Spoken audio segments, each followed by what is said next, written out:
দর্শক বন্ধুরা, আপনারা যেমনটি জানেন যে আজকে বিএনপির বিশাল এক সমাবেশ শাহবাগে।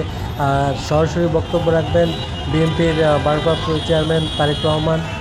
জুলাইয়ের বর্ষপূর্তিতে ছাত্রদলের সমাবেশে শাহবাগ 2টায় সরাসরি বক্তব্য রাখবেন। আপনারা যেমনটি জানেন যে দীর্ঘ 17-18 বছর পর আজকে বিএনপির বিশাল এক সমাবেশ ডাক দিয়েছেন শাহবাগের এখানে।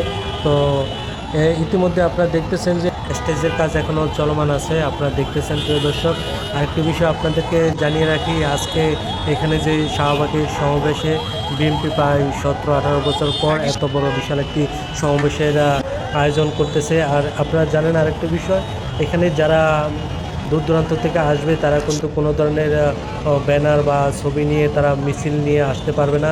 এদিক দিয়ে নিষেধাজ্ঞা করেছেন বিএনপির নেতাকর্মীরা। আপনারা আরও জানেন যে এখানে তারেক রহমান সরাসরি বক্তব্য রাখবেন এবং কি মির্জা ফখরুল ইসলাম আলমগীরও স্ট্যাটেজে থাকবেন।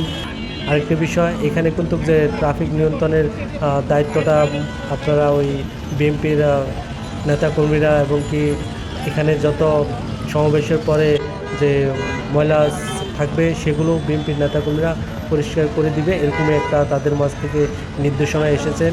এবং কি কোনো ধরনের যাতে এখানে ট্রাফিকে বা যে কোনো ধরনের সমস্যা হলে সেটা এখান থেকে বিএনপির যে নেতাকর্মীরা আছেন তারা দেখবেন, এটাও আমাদেরকে জানিয়েছেন। তো দর্শক বন্ধুরা, আপনারা 2টা দেখতে পারবেন বিএনপির ভারপ্রাপ্ত চেয়ারম্যান তারেক রহমান, উনি তাদের বিএনপি সংগঠনের জন্য কৃষি আলোর বার্তা কী নিয়ে আসে সেটা আপনারা শোনার জন্য আমাদের সাথে যুক্ত থাকবেন এবং কি ভিডিওটা শেয়ার করে সবার মাঝে পৌঁছে দিবেন। আর যারা এখনও চ্যানেলটিকে সাবস্ক্রাইব করে নাই সবাই সাবস্ক্রাইব করে দিয়ে পাশে থাকবেন, সেই প্রত্যাশা রইল আপনাদের কাছে। এবং কি আপনারা আরেকটি বিষয় আপনাদের আমি জানাচ্ছি যে মোটামুটি কিন্তু নেতাকর্মীরা ধীরে ধীরে এই শাহবাগের এদিকে জড়ো হচ্ছে এবং কি আপনার খণ্ড খণ্ড স্লোগান নিয়ে তারা শাহবাগের দিকে জড়ো হচ্ছে এবং কি আসতেছে।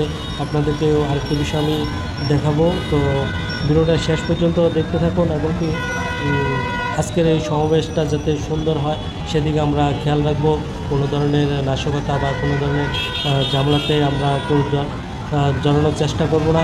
সবাই নিজ নিজ স্থান থেকে আজকের এই সমাবেশটা যাতে সুন্দর হয় সেই প্রত্যাশা সবার কাছেই থাকবে এবং কি সামনের দিনগুলো যাতে আমরা আরও একটি নতুন বাংলাদেশে দেখতে পারি সেই প্রত্যাশা থাকবে বিএনপিদের প্রতি। এবং কি আপনারা দেখতেছেন যে এখন মোটামুটি বিভিন্ন জেলা থেকে নেতাকর্মীরা শাহবাগের মাঠে জড়ো হচ্ছে স্লোগানের মাধ্যমে। আপনারা দেখতেছেন কেউ হাতে কিন্তু কোনো ধরনের ব্যানার বা ছবি এরকম ধরনের কোনো কিছু নেই। আপনারা দেখতেছেন এখানে কিন্তু যে